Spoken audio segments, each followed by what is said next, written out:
to Democracy 2016. In the race for the White House, Donald Trump appears to be closing in on a running mate right now. He said today on Twitter that he is very impressed with Indiana Governor Mike Pence, one of the people he's apparently considering after the two spent time this weekend together.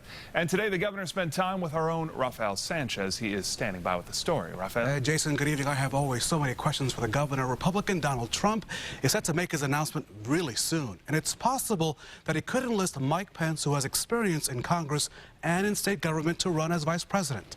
Pence is among the many names on parade.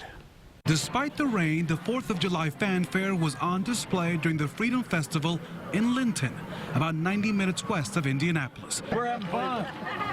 Good to see all of you.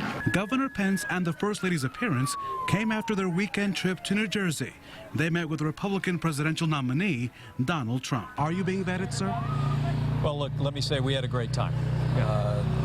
It was such a privilege for us to be able to spend time with a man that I hope will be the next president of the United States. We talked about a lot of things. We talked a lot about this country, his vision for this country.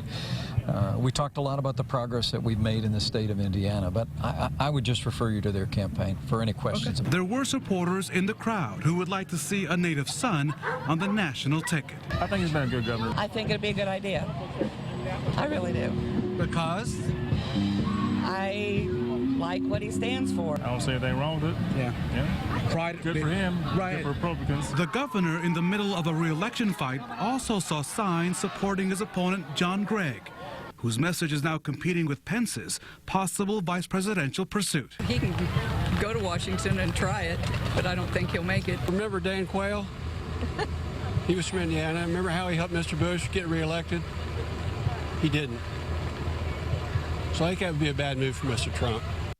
A lot of opinions tonight. Now, a live look. We're taking you to Noblesville. As you can see, Governor Pence and the First Lady. Now, at this parade in Noblesville, they'll be here between 4:30 and 6 o'clock, and then the governor and the First Lady will wrap up the 4th of July festivities with the blast over Geist tonight this evening. So, as you can see, the governor enjoying another parade on this 4th of July weekend. Now, under state law, the governor's name cannot appear twice on the Indiana ballot. He would need to hear something before next Friday, July the 15th. That's the deadline to make changes to the November ballot. So the countdown now begins, Jason. Stay tuned. Thank you, Rafael. Donald Trump, of course, continues to provide a little insight into that running mate search on Twitter. That tweet today, of course, about Governor Mike Pence and his family, saying he's very impressed. Great people. He also tweeted that he's meeting today with Iowa first-term Senator Joni Ernst, and that the only people who are not interested in being the VP pick are the people who have not been asked, indicating, according to Trump, that Governor Pence is indeed interested in that position.